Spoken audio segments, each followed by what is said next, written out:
যাব না বেগুন তুলিতে ললিতে, আর যাব না বেগুন তুলিতে। আব্বা, আমি একটা মেয়ের পছন্দ করি, মেয়েও আমার পছন্দ করি, ওরা আমি বিয়ে করবার চাই। একটা কামানির মুরত নাই, আবার বিয়ে সুদা বাড়াইছে।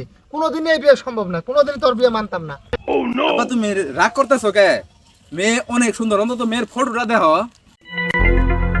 আচ্ছা দেখি। এই যে আব্বা দেখো। এটা না তোর মায়ের বয়সী? কি কো আব্বা? ওহো আব্বা, এটা তো সেরির মাও। তোর বিয়ে কনফার্ম, তোর বিয়ে আজকেই করা মানে। নুসা দেখি বেটা। আব্বা তুমি রাজি মানে, তুমি তো মেয়ের ফটোই দেখলা না। রাখ তোর মেয়ের ছবি, তোর শাশুড়ির পছন্দ হয়েছে মানে তোর বিয়ে কনফার্ম। চল তোর আজকে বিয়ে করাম। তুই বাড়িতে আয়, আমি সব কিছু কোথায় থাকি তোর বিয়ে লাগে। শালা লুচ্চা বাপ কান।